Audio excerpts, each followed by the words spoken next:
What is happening here? Can you do this somewhere else?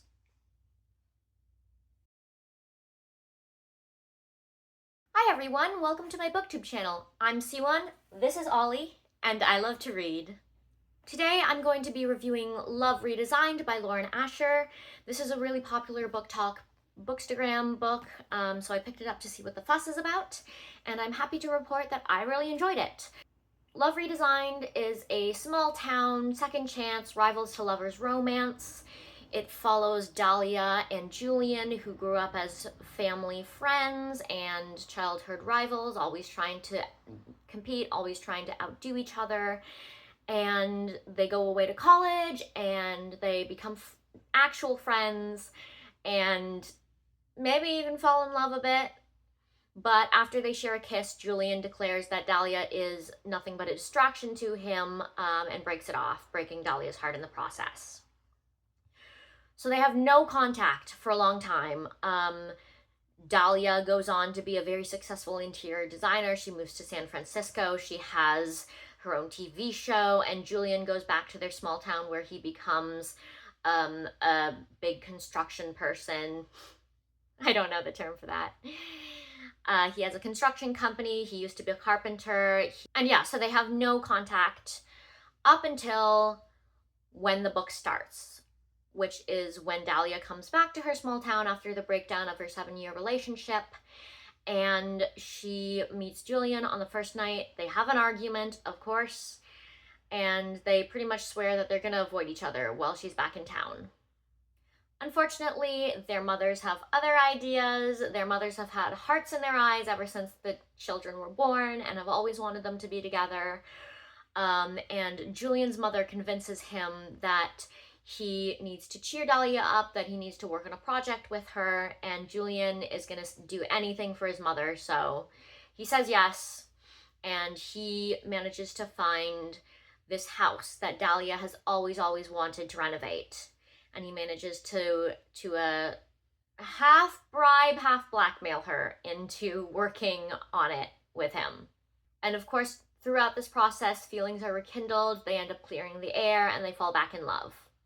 I thought the writing of this book was really good. I thought it was very contemporary, very accessible, very descriptive. It really gave me insight as to how the characters were feeling and what they were thinking. And this book is thick. It's over 500 pages long. It's 518 pages long. Like this is not a small book. And usually when it's romance, I'd say it's not that serious. Like the entire Knockmount series by Lucy Score is one I'm not a fan of, partially because they're so frickin' long. And for what? And I really don't think that a romance needs to be more than 400 pages.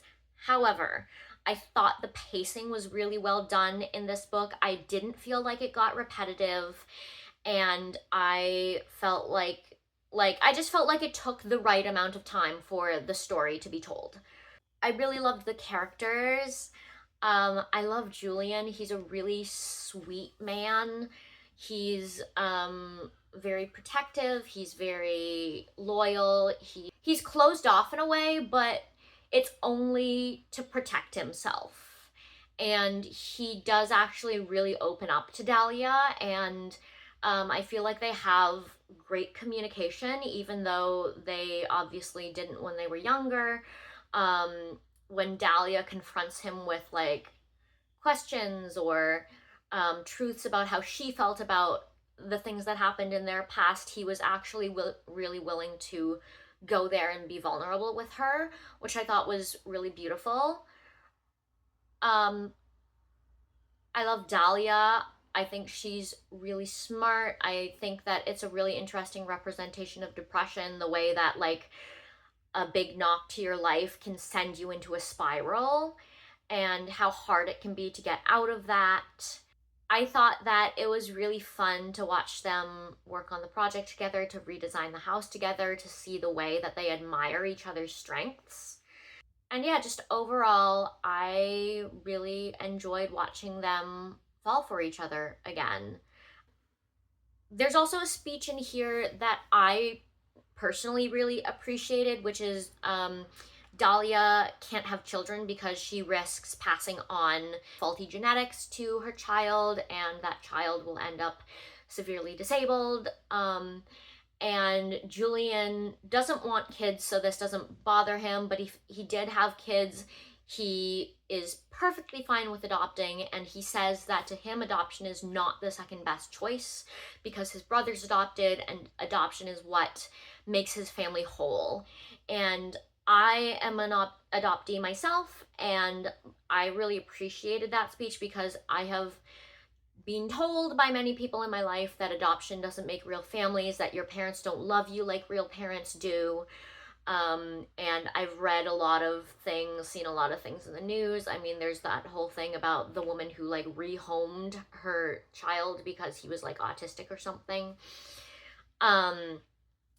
And just generally, like, adoption, in my experience, gets a very bad rap for being disingenuous, I guess, or not valid in some way. So I really appreciated that he had this speech about adoption being a beautiful thing and not being a second best, last resort kind of option for him. So that is it for my review of Love Redesigned. I really loved it, as you can tell. I rated, if I didn't say this before, I rated it 4.5 stars, I believe. I will totally read this again.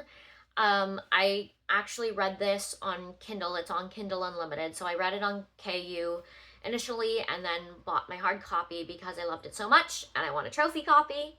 And yeah, that's it for this review. I hope you enjoyed. If you are new here, like and subscribe. If you're returning, thanks for sticking with me. And I will see you in the next one. Bye.